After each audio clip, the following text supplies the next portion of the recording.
이스라엘이 어린아이일 때에 내가 그를 사랑하여 내 아들을 이집트에서 불러냈다.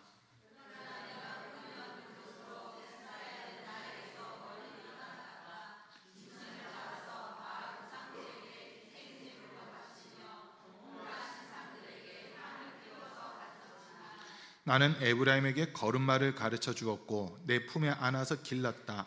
죽을 고비에서 그들을 살려 주었으나 그들은 그것을 깨닫지 못하였다.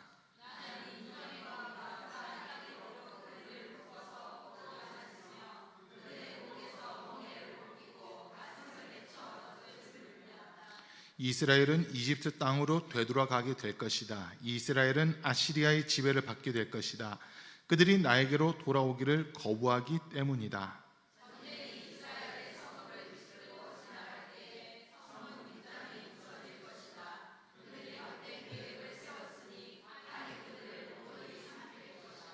내 백성이 끝끝내 나를 배반하고 바알을 불러 호소하지만 그가 그들을 일으켜 세우지 못할 것이다.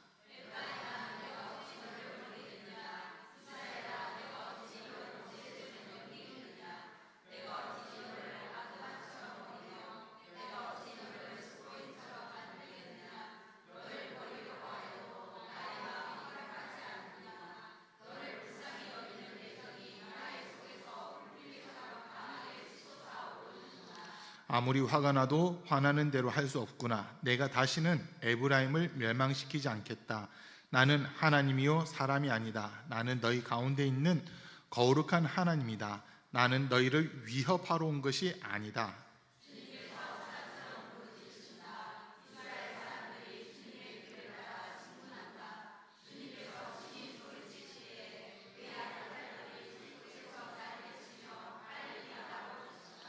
이집트 땅에서 참새 떼처럼 빨리 날아오고 아시리아 땅에서 비둘기처럼 날아올 것이다. 내가 끝내 그들을 고향집으로 돌아오게 하겠다. 나 주의 말이다.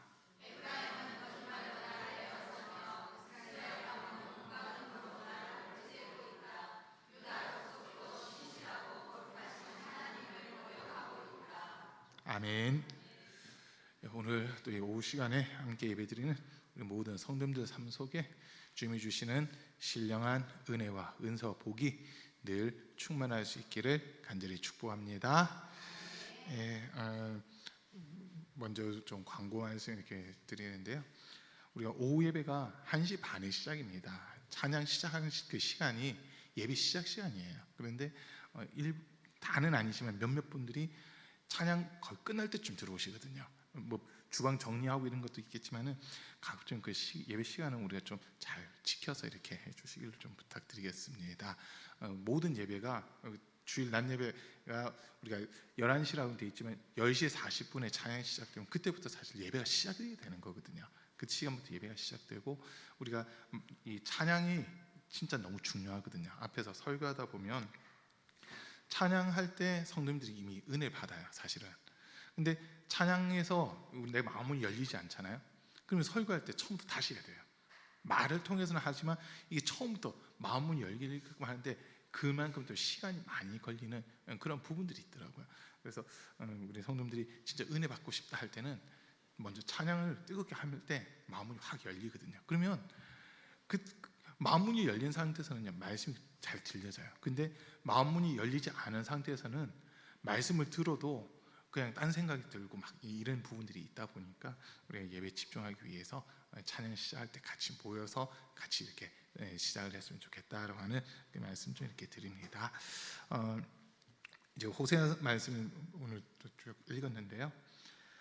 하나님께서 이스라엘 백성들을 얼마나 사랑하고 계시는지 이걸 좀 엿볼 수 있는 그런 부분이기도 합니다. 지금 우리가 호세 말씀을 쭉 읽어보면 사실 하나님께서 정말 화가 많이 나셨다 이런 느낌을 많이 받잖아요.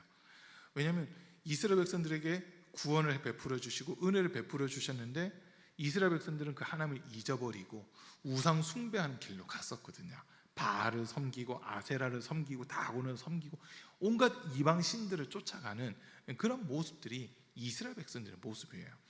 그런데 그러다 보니까 하나님께서 이 소위 징계를 하시는 지금 그 모습인데 이게 우리가 단어를 좀 잘 선택을 해야 되겠더라고요.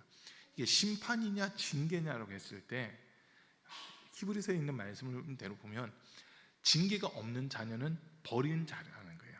자녀들이 잘못된 길로 갈 때 부모님들이 야단도 치고 회초리를 들기도 하잖아요. 자녀들이 어느 정도 성장한 다음에는 이제 회초리를 들 수는 없겠지만, 옛날에는 이제 어른들을 보면 자녀들이 결혼하기 전까지는 아이로 인정해가지고 그래서 막 야단을 많이 쳤었거든요. 결혼하면 그때부터는 어른이라고 그러잖아요. 조선시대 때만 해도 상투 틀고 이런 게 이제 어른이 됐다라는 그런 의미인데, 그 어른의 기준이 뭐냐면 결혼이라고 한 거였거든요. 그래서 결혼하기 전까지는 그 자녀가 부모의 가르침, 부모의 교훈, 부모의 책망 이거를 들어야만 되는 거예요. 싫어도 들어야 돼요. 근데 어느 순간부터 이 나라가 지금 뒤집어져 가지고 너무 요즘 뉴스 나오는 것들 보면 속상한 일들이 많잖아요. 뭐 30대, 40대 된 저랑 이제 비슷한 또래, 저보다 좀 밑에 세대인데, 이 세대들이 부모님들이 자기한테 뭐 돈 안 준다고, 소위 유산 안 물려준다고 부모님을 쳐서 죽이는 막 이런 지금 험악한 시대가 돼버렸어요. 상상도 할 수 없는 일이거든요. 우리가 성경 자세히 읽어보면 하나님께서 이 출애굽기라든지 레위기, 민수기에서 이스라엘 백성들에게 반드시 죽여야 되는 죄 몇 가지 이렇게 가르쳐 주세요. 반드시 죽여야 되는 죄들이 몇 가지가 있는데, 그중 대표적인 게 뭐냐면 부모를 저주하는 거, 또 부모를 때리는 거. 요거는 인간으로서 가치가 없기 때문에 그냥 죽이라고 하나님이 명령을 하셨거든요. 부모에게 대든다, 부모를 저주한다, 부모에게 손짓을 한다, 이거는 인간 말종이기 때문에 살려둘 의미가 없다는 거예요. 그래서 하나님은 그런 자들은 반드시 죽여라라고, 부모를 거역하고 부모를 저주하는 이런 사람들 반드시 죽이라고까지 그렇게 명령하세요. 그리고 또 반드시 죽여야 되는 죄들이 뭐냐면, 대다수가 이제 두 종류가 더 있는데, 하나는 우상 숭배를 하고 점치는 이런 사람들, 다른 신을 찾아가고 우상 숭배하고 점치는 사람들을 반드시 죽이라는 거고요. 또 다른 하나는 성적으로 타락한 경우, 그러니까 이제 소위 근친상간이라고 하는 요 부분이 포함되고요, 동성애라고 하는 부분이 포함되고, 이런 것들은 하나님 앞에서 가증한 것이기 때문에 반드시 죽여라라고 이런 말씀들을 주시거든요. 자, 근데 지금 하나님께서 이스라엘 백성들을 보실 때 어떻게 보시냐면, 구약 시대이긴 하지만 하나님이 이미 이스라엘 백성들을 내 자녀다라고 하는 그 관점에서 이스라엘 백성들을 보고 계시는 거예요. 부모가 자녀의 잘못된 것을 보고도 야단치지 않으면 그거는 자녀 인생을 망치게 하는 거거든요. 그래서 부모의 입장에서는 자녀가 바른 길로 갈 수 있게끔, 말을 안 들을 때는 매를 들어서라도 자녀가 바른 길을 갈 수 있게끔 해준 거, 그게 부모가 해야 되는 일이잖아요. 그래서 히브리서에서는 자녀에 대해서 징계를 해야 된다는 거예요. 징계가 없으면 그건 버린 자라는 거거든요. 심판은 아닙니다. 지금 하나님께서 이스라엘 백성들에게 분명 계속해서 돌아오라고 하는 메시지를 주셨고, 하나님께 다시 돌아오고 너희가 예배해야 될 대상은 오직 하나님 한 분밖에 없다, 이거를 계속해서 말씀해 주셨음에도 불구하고 이스라엘 백성들은 귀를 닫아버린 거예요. 눈에 보이는 대로 이방 민족들을 보니까 눈에 보이는 신상을 세워놓고 그것 앞에 엎드려 절하거든요. 그게 좋아 보이는 거예요. 사무엘이 선지자로 있었을 때 이스라엘 백성들이 사무엘에게 와서 우리에게도 왕을 세워 주십시오라고 하는 그런 걸 요청을 하잖아요. 그때 사무엘도 충격을 받았지만 더 충격을 받은 분은 사실 하나님이셨거든요. 하나님이 사무엘에게 뭐라고 얘기하시냐면, 그들이 요구하는 걸 들어줘라. 그들이 너를 버린 것이 아니라 나를 버렸다라고 이 말씀하세요. 그래서 그 대신 왕은 이스라엘 백성들을 조금이라도 더 하나님께 가까이 가게끔 하려고 왕에게 주신 말씀들이 있거든요. 하나님 말씀 읽어야 되고, 그 말씀대로 하나님 뜻대로 순종하면서 나라를 이끌어 가야 된다고 하는 이런 조항들을 일부러 만들어 주시는 거예요. 그것까지 풀어버리면 사람들이 자기 속인에 옳은 대로만 가기 때문에, 하나님의 말씀, 하나님 뜻에서 완전 벗어나 버리기 때문에 하나님께서는 최소한의 그 경계라고 하는 것을 만들어 두시고, 요것만큼은 왕들이 지키게끔 하라라고 하는 그 말씀을 하시면서 왕을 세우라고 하는 이 말씀하시잖아요. 근데 지금 이스라엘 백성들 왕이 아니라 하나님이 아닌 다른 신을 지금 쫓아가고 있는 이런 모습이거든요. 이스라엘 백성들에게 하나님 계속해서 하신 말씀은 신은 나 여호와밖에 없어. 하나님밖에 없는데 하나님이 아닌 다른 신 쫓아가면 안 돼. 이걸 계속해서 선지자들 통해서 말씀을 주셨거든요. 근데 이스라엘 백성들의 태도는 그 말씀을 듣고도 아니야, 우리도 저 이방인들처럼 눈에 보이는 신을 만들고 그 신 앞에 엎드려 절할 거야 라고 하면서 말씀에서 벗어나고 있는 이런 모습들을 보이고 있다는 거예요. 지금 1절 말씀부터 다시 보면요, 이스라엘이 어린아이일 때에 내가 그를 사랑하여 내 아들을 이집트에서 불러냈다. 그러나 내가 부르면 부를수록 이스라엘은 나에게서 멀리 떠나갔다. 짐승을 잡아서 바알 우상들에게 희생 제물로 바치며 온갖 신상들에게 향을 피워서 바쳤지만 나는 에브라임에게 걸음마를 가르쳐 주었고 내 품에 안아서 길렀다. 죽을 고비에서 그들을 살려 주었으나 그들은 그것을 깨닫지 못하였다라고 이렇게 이야기합니다. 그러니까 하나님은 지금 이스라엘 백성들을 보실 때 어린 아이처럼 보고 있다는 거예요. 어린 아이처럼 보다 보니까 하나님이 이스라엘 백성들이 넘어질까봐 잡아주기도 하고 걸음마 하듯이 손을 잡고 한 발자국 움직여 가기도 하는 그런 모습이었는데, 그러면서 하나님께 돌아오라고 하나님이 이스라엘아 하고 부르면 부를수록 점점 하나님께로부터 멀어져 가는 이런 모습들이 지금 이스라엘 백성들의 모습이다라고 그렇게 지금 하나님이 말씀하시는 거거든요. 그러니까 이런 모습을 보실 때 하나님의 마음이 어땠을까라고 하는 이 질문을 하게 되는 겁니다. 우리 성도님들이 자녀들 키워보셨잖아요. 자녀들이 초등학교 들어가기 전까지는요, 누구만 바라보냐면 엄마만 바라봐요. 엄마만. 그래서 다른 데 사람들이 어디 가자라고 하면 엄마 안 보면 절대 안 들어갑니다. 절대 안 들어가요. 그런데 신기하게 초등학교 들어가고 초등학교 한 3학년쯤부터 1학년, 2학년 때까지 아직 어리다 보니까 엄마를 더 의존하게 되는데, 한 3학년 때쯤부터 보니까 엄마 말보다는 친구 말들을 듣기 시작하거든요. 친구 말들을 들어요. 그런데 친구 말을 제일 잘 들을 때가 언제냐면 청소년 때더라고요. 청소년 때. 그때는 부모님의 말은 무시해도 되는 말, 선생님 말은 그냥 한쪽 귀로 듣고 한쪽 귀로 흘려보내면 되는 말. 그런데 친구의 말은 진리예요. 그러다 보니까 친구 따라 강남 간다고 하면 막 그런 이야기들이 나오는 거예요. 그런데 지금 하나님이 이스라엘 백성들을 향한 마음이 변했다거나 이런 게 아니거든요. 하나님은 지금 이스라엘을 여전히 지켜보고 계시고 여전히 사랑하고 계시고 여전히 이들을 보호해주고 싶으신데, 이스라엘 백성들이 자기들이 스스로가 이제 우리도 큰 나라가 됐어, 우리도 이제 힘이 있어라고 하면서 스스로가 하나님에게서 멀어져 가려고 하는 지금 그런 모습을 보이고 있다는 거예요. 그러니까 하나님 입장에서 속상해하거든요.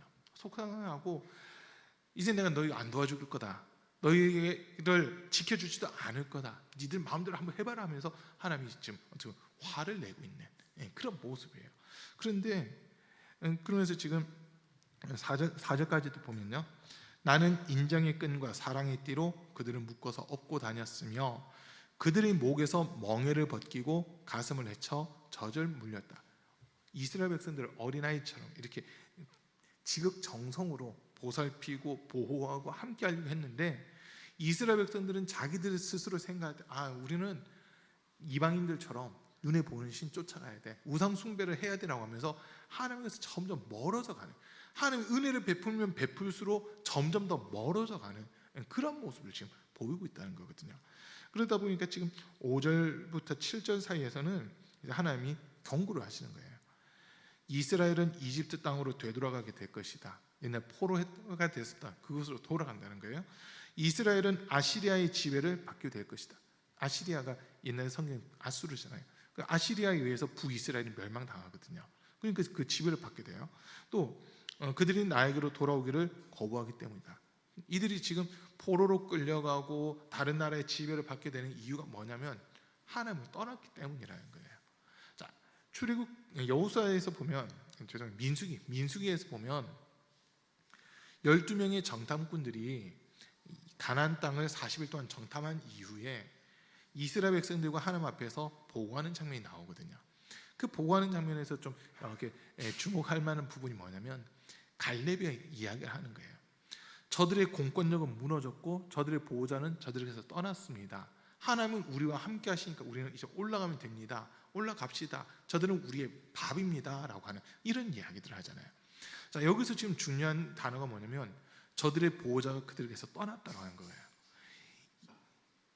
가나안 땅에 있는 6개 부족들, 그들이 섬기고 있던 신들이 진짜 신이 아니다 보니까 그들을 보호할 능력이 없다는 그런 이야기였거든요. 근데 지금 하나님께서 이스라엘 백성들이 뭐라고 하시냐면 우상 숭배를 하고 하나님에게서 멀어지고 하나님을 떠나고 있는 이스라엘 백성들 향해서 더 이상 내가 너희의 보호자가 되지 않겠다라고 하는 그 이야기를 하는 거예요. 이 고대 전쟁이라고 하는 건요, 눈에 보이는 군인과 군인의 전쟁이 아니라 사실은 신과 신의 전쟁이었거든요. 다윗과 골리앗의 그 전쟁을 놓고 보면, 다윗과 골리앗의 싸움을 놓고 보면 골리앗이 먼저 이스라엘의 하나님을 모욕하는 그 행위들을 하잖아요. 니들의 하나님은 돌아가셨다. 니들의 하나님은 아무것도 할 수 없다. 니들의 하나님이 아무리 강하다 하더라도 내 손에서 너희를 구원할 수 없다고 하면서 이스라엘을 완전 무시를 하잖아요. 근데 다윗이 골리앗 앞에 나갈 때 뭐라고 하냐면 너는 칼과 창과 단창으로 무장하고 내게 나오지만 나는 너가 모독하는 만군의 여호와 이스라엘의 하나님의 이름으로 너에게 나간다고 하면서 싸움을 하는 거거든요. 그러니까 이 모습만 놓고 보더라도 그 당시 전쟁은 장군 대 장군 아니면 군인 대 군인의 싸움이 아니라 신과 신의 싸움이라는 거예요. 이 어느 나라를 지지하는 신이 더 강력하냐, 이게 전쟁의 승패로 결과가 나오는 그런 모습이었거든요.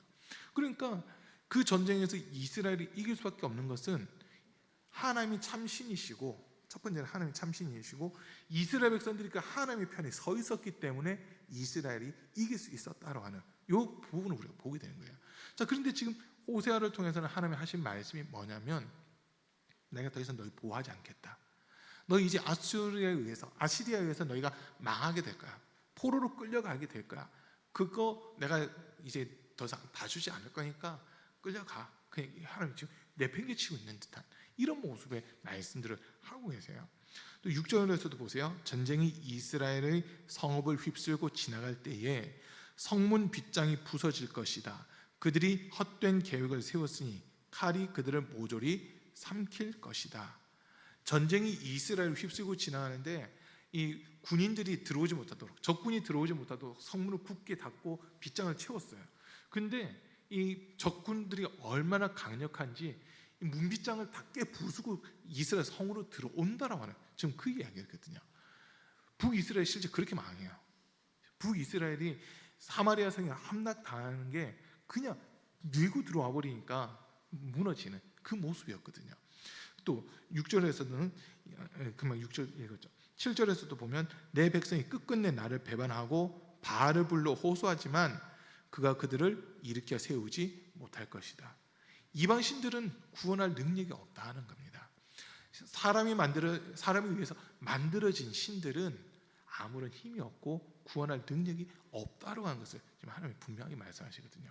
오직 이스라엘을 구원할 수 있는 신은 하나님밖에 없다고 하는 것을 지금 말씀하시는 거예요. 그래서 지금 이스라엘 백성들이 이렇게 전쟁에서 패배하게 되고 포로로 끌려가는 이 부분들이 사실 심판은 아니고요. 하나님 입장에서는 심판은 아니고 징계라고 하는 부분이거든요.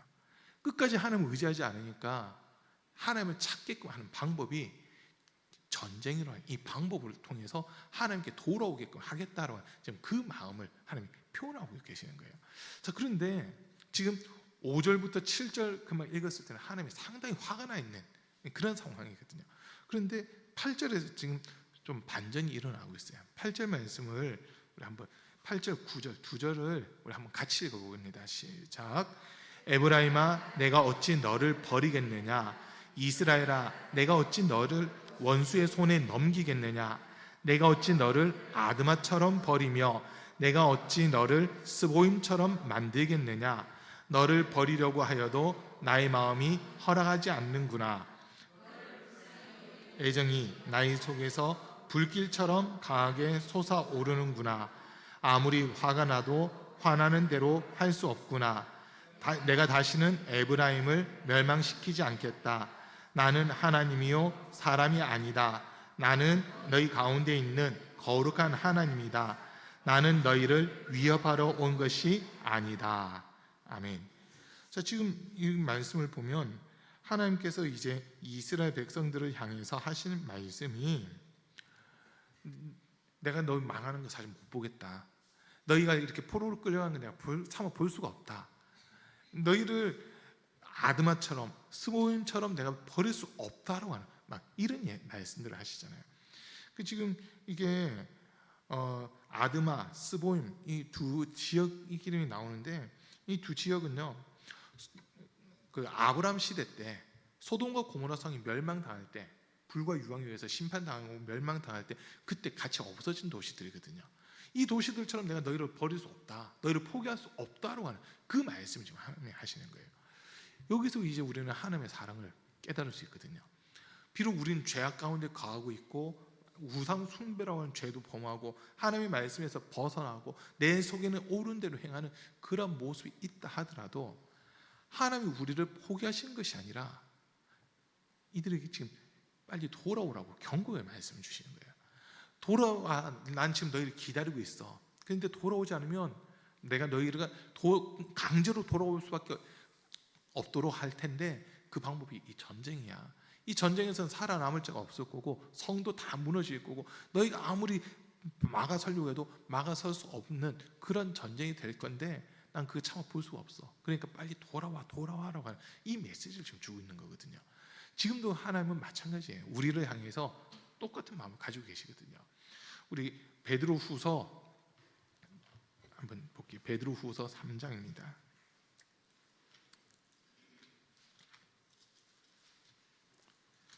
베드로후서 3장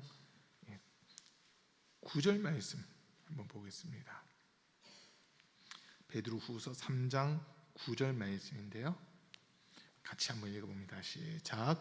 어떤 이들이 생각하는 것과 같이 주님께서는 약속을 더디 지키시는 것이 아닙니다. 도리어 여러분을 위하여 오래 참으시는 것입니다. 하나님께서는 아무도 멸망하지 않고 모두 회개하는 데에 이르기를 바라십니다. 하는 마음이 이거예요. 아무도 멸망받지 않고 모두가 회개해서 구원을 받고 하나님 사랑 안에 들어온 거, 이게 하나님이 세우신 뜻이다라고 한 거거든요. 이 부분 인정되세요? 지금 우리는 어떻게 보면 이사야 53장 6절에 있는 말씀대로 우리는 다 양 같아서 그릇 행하여 각기 제 길로 갔거늘 여호와께서는 우리 모두의 죄악을 그에게 담당시키셨다라고 하면서 책임을 우리에게 묻는 게 아니라 우리에 대한 책임을 예수님이 그냥 떠넘기시고 우리를 지금 기다리고 계신다는 거거든요. 우리 하나님 지금 우리 기다리고 계시는 거예요. 근데 사람들은 하나님의 이 사랑, 하나님의 마음 이거를 전혀 헤아리지 못하다 보니까 지금 내가 잘하고 있다고 생각하는 거예요. 엉뚱한 길로 가면서도 난 바르게 하고 있다고 그렇게 생각하는 이런 부분들이 있거든요.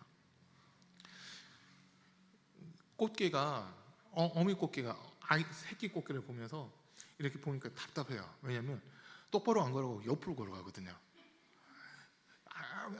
막 야단을 치는 거예요. 야, 왜 옆으로 걸어가는 거야? 똑바로 걸어가야지 하는데 옆으로밖에 안 걸어져요. 새끼가 막 얘기를 하잖아요. 그러니까 내가 걷는 거 봐 하는데 어미가 똑같이 옆으로 가는 거예요. 어미는 똑같이 옆으로 가면서 봤지? 이렇게 걷는 거야. 그 새끼가 똑같이 따라했거든요. 너 왜 옆으로 가는 거야? 똑바로 가! 막 이러는 듯한 모습.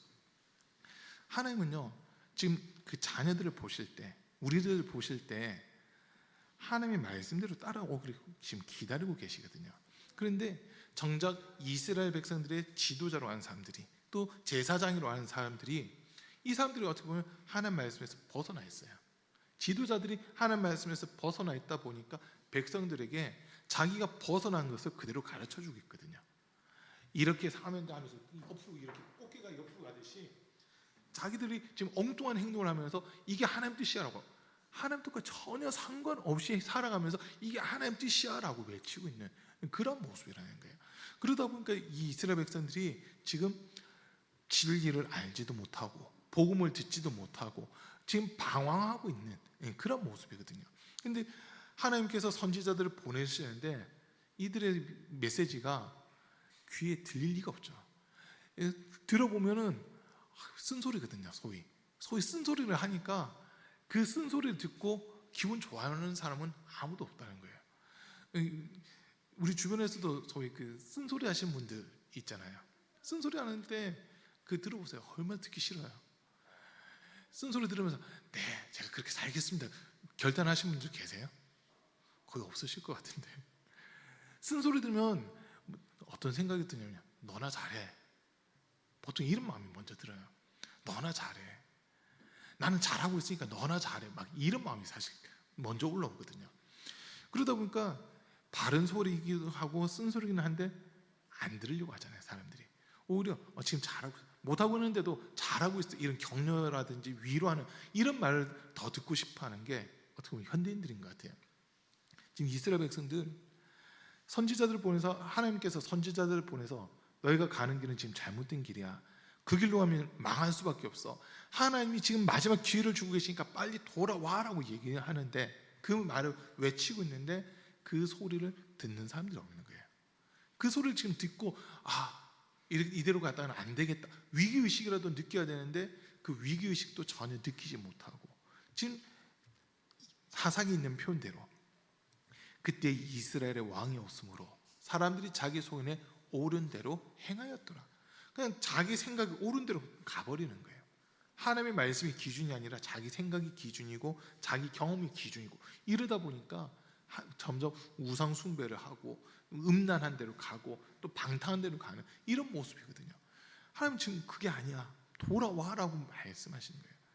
그래서 지금 전쟁에 대한 예고도 하셨고 그리고 포로로 끌려갈 것도 말씀하시고 나라가 전쟁에서 이기지 못하는 것들도 말씀하셨지만 진짜 하나님의 마음은 구원해 주고 싶다는 거거든요. 건져주고 싶다는 거예요. 이 위기 상황 속에서 나는 너희를 건져주고 싶은데 너희가 나에게 좀 집중해줘라고 하는 이걸 요청하고 있거든요. 아까 우리 처음 찬양했던 거 있잖아요. 하나님을 만나면 끝난 것이다. 제목이 참 끝장나는 것 같아요. 하나님을 만나면 끝난 거잖아요. 하나님을 믿으면 끝난 거래요. 강찬 목사님 참 대단하신 것 같아요. 누가 그러시대요. 강찬 그 이름이 강력한 찬양이래요. 강력하게 찬양한다는 강찬이라고 그러는데 그 목사님 제가 실제로 아직 못 봤거든요. 못 뵀는데 보니까 키가 상당히 작으시더라고요. 근데 그 목소리가 폭발력이 있잖아요. 호소력이 있고 폭발력이 있거든요.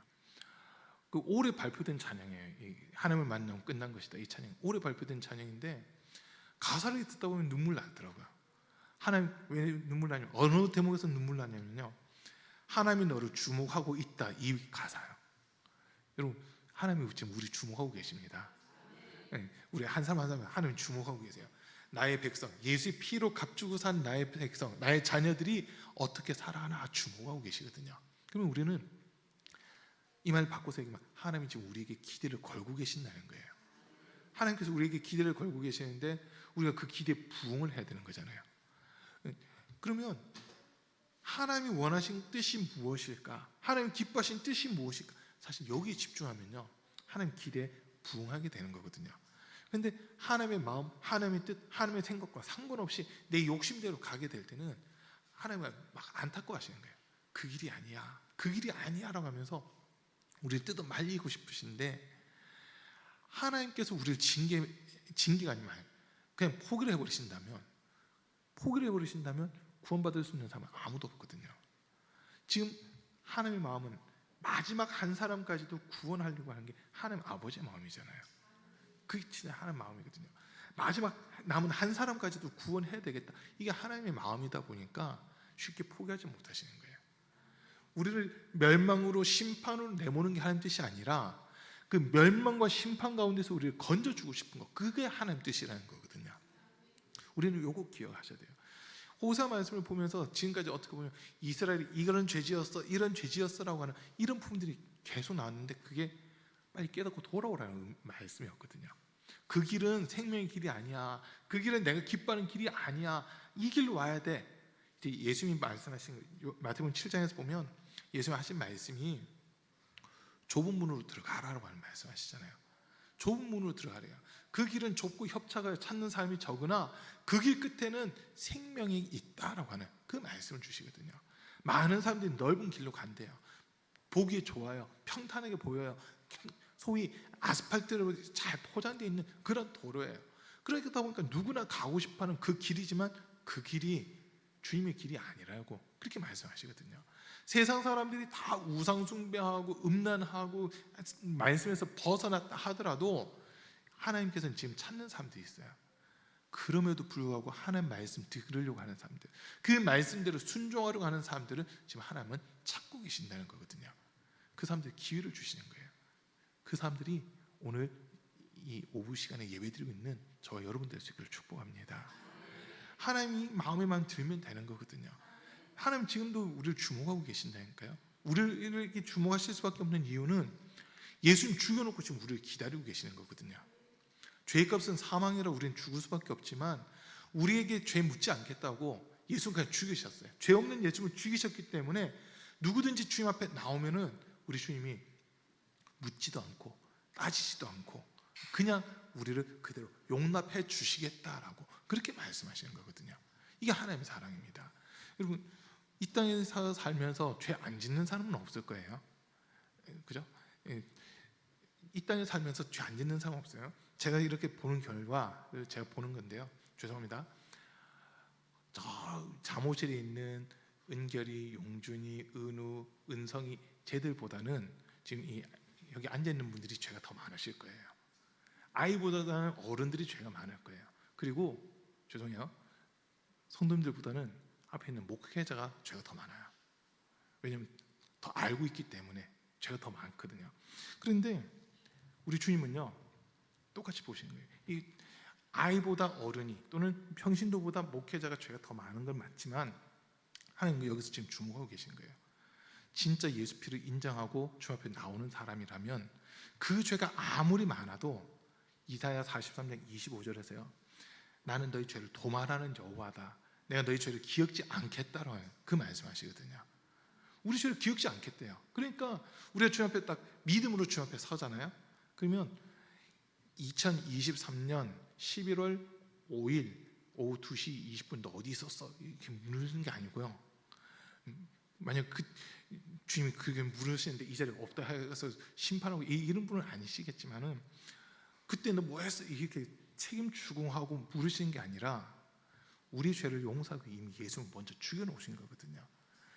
이 로마서 5장 8절 말씀에 보면 우리가 아직 죄인 되었을 때에 그리스도께서 우리를 위하여 죽으심으로 하나님께서 우리에 대한 자기의 사랑을 확증하셨느니라 라고 이렇게 말씀하고 있잖아요. 제가 자주 인용하는 말씀 중 하나인데 로마서 5장 이따가 집에 가서 찾아보세요. 6절, 8절, 10절이거든요. 로마서 5장 6절, 8절, 10절인데 6절에서는 하나님의 아들 예수님이 경건하지 않은 자들, 우리가 아직 연약할 때 그리스도께서 경건하지 않은 자들을 위하여 죽으셨도다라고 이렇게 표현하고 있고요. 8절에서는 우리가 아직 죄인 되었을 때 그리스도께서 우리를 위하여 죽으심으로 하나님께서 우리에 대한 자기의 사랑을 확증하셨느니라고 말씀하고요. 10절에서는 우리가 하나님과 원수 되었을 때 그의 아들의 죽으심으로 말미암아 하나님과 더불어 화평케 되었다라고 하는 이 말씀을 우리에게 주시거든요. 그러니까 이 세 구절을 놓고 보면 우리의 모습은 연약해요. 근데 이 연약하다는 표현이 다시 보니까 경건하지 않는 그런 모습이에요. 그리고 또 죄인의 모습이에요. 그리고 하나님과 원수된 모습이에요. 지금 호세아서에 나와 있는 이스라엘 백성들의 모습과 별반 다르지 않거든요. 그러나 하나님은 이런 우리를 위해 독생자이신 예수님을 아낌없이 죽이셨다는 거죠. 그래서 그 피로 말미암아 우리를 값주고 사셨기 때문에 우리에게 죄를 묻지 않겠다는 거예요. 기다리고 계시는 거예요. 이미 죽여놓고 우리가 구원받을 수 있는 길을 열어놓고 지금 기다리고 계시기 때문에 누구든지 이 안으로만 들어오면 예수님 그 피 앞으로만 나오면은 그 사람은 구원을 받고 하나님의 자녀가 되는 권세를 누리게 되는 거거든요. 오늘 이 자리에 나오신 저와 여러분들 예수님 믿기 때문에 이 자리에 나오신 거잖아요. 예수님 안 믿는데 나도 한번 믿어보려고 해서 나오신 분도 혹시 계실지 모르겠는데 제가 볼 때는 예수님 믿으니까 다 여기 계시는 것 같아요. 진짜 우리는 값없이 의롭다함을 받은 자거든요.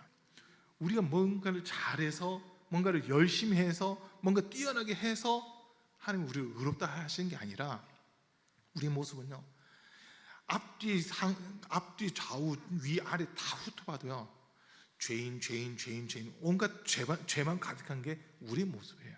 근데 이런 우리인데 하나님이 보실 때는 나의 사랑 나의 어여쁜 자야라고 하면서 불러주시는 거거든요.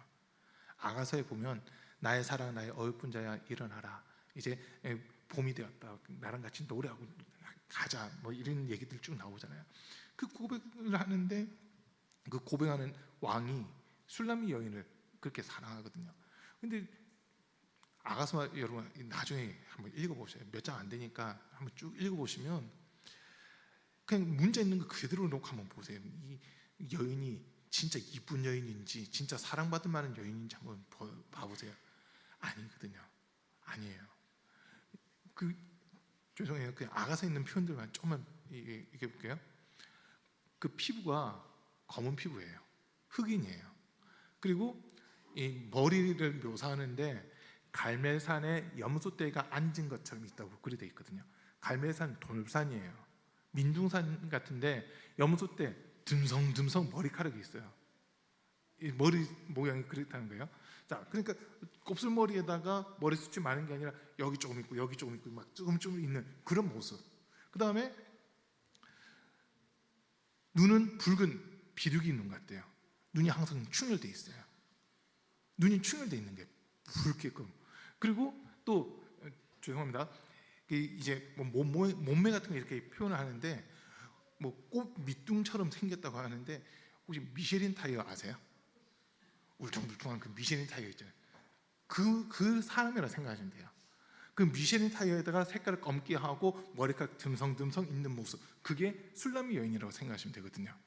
자, 그렇게 상상했을 때 어떠세요? 딱 봤는데 눈이 맑은 눈동자가 아니라 충혈돼 있어요. 뻘겋게 충혈돼 있어요. 저도 한 번씩 눈이 충혈될 때 있거든요. 언제 충혈되냐면 면도하려고 막 세수하면서 비누칠 해가지고 눈 뜨고 면도하다가 비눗물이 들어가가지고 막 아침에 충혈될 때가 있는데, 그리고 이건 시간 좀 지나면 다시 깨끗해지잖아요. 근데 이 술람미 여인은 하루 종일 충혈돼 있는 상태로 그렇게 지내는 사람이에요. 그러니까 사람의 눈으로 봤을 때는 이쁜 게 하나도 없고 사랑스러운 게 하나도 없는데, 그럼에도 불구하고 왕이 그 여인만 찾는 거예요. 왜냐하면 왕이 병들었을 때 왕 옆을 지켜준 여인이 술람미 여인 한 명밖에 없었거든요. 솔로몬 왕 옆에 여인이 얼마나 많이 있었습니까? 부인만 1000명입니다. 1000명. 1000명의 부인이 있는데 그들이 솔로몬이 병드니까 다 외면하고 뒤돌아서 버리고 있는 거예요. 그러나 이 술람미 여인이라는 여인 한 사람만 끝까지 자기 체온으로 이 솔로몬의 저체온증이 일어나지 않도록 자기 몸으로써 솔로몬을 덮어가지고 몸을 따뜻하게 해주고 또 손발이 저리다 하면 그 계속 주물러주고 하면서 자기가 할 수 있는 최고의 사랑을 다 보여주는 거거든요. 그러니까 이 솔로몬이 하는 이야기가 나의 사랑 나의 어여쁜 자야 일어나 나와 함께 가자고 하면서 그 여인을 찾는 거예요. 내가 사랑하는 여인 어디 있는지 혹시 못 봤냐 하면서 사람들이 수소문을 하기도 하는 막 그런 모습들이 나오잖아요.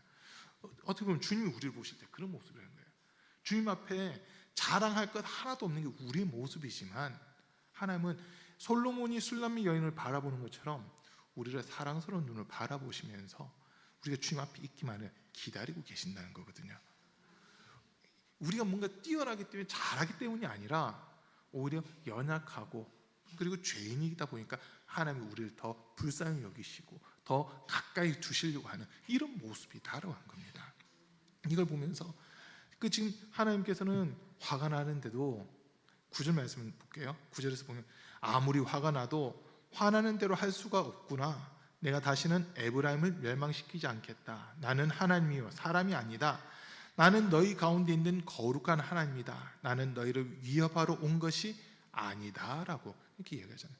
지금 하나님이 이스라엘을 위협하려는 것이 아니라 구원해 주고 싶으신 거예요. 건져주고 싶으신 거예요. 그런데 이스라엘 백성들은 하나님의 이 마음을 알지 못하다 보니까 계속 엉뚱한 길로 가는 그런 모습이라는 거거든요. 그게 지금 안타깝다고 하는 이 이야기를 하고 있는 겁니다. 오늘 우리 사랑하는 성도님들 이 본문을 보면서 하나님이 이렇게까지 나를 사랑하시는구나. 조건이 없어요. 그냥 예수님을 죽여놓고 우리를 기다리고 계시고 그리고 예수님을 믿기만 하면 우리가 어떤 죄도 묻지 않겠다라고 그렇게 말씀하시거든요. 그게 하나님의 사랑입니다. 오늘 이 자리에 나오신 우리 사랑하는 성도님들 하나님의 사랑의 깊이, 길이, 넓이, 높이를 한번 측량해 볼 수 있는 그 은혜가 있길 축복합니다. 측량할래야 측량할 수는 없지만, 그 사랑 한번 우리가 깨닫고 경험하잖아요. 하나님 이렇게까지 나를 사랑하셨네, 어떻게 나 같은 사람까지도 하나님 사랑하실 수 있지? 이런 고백들이 사실 나오게 되거든요. 그 고백이 나오면요, 그때는 끝난 거예요. 하나님 만나면 끝난 것처럼 하나님 앞에 우리가 나오기만 하면 우리의 삶의 문제들은 끝이 나는 겁니다. 구원의 은혜가 있게 되는 겁니다. 그 은혜가 우리 성도님들과 늘 함께 할 수 있기를 간절히 축복합니다.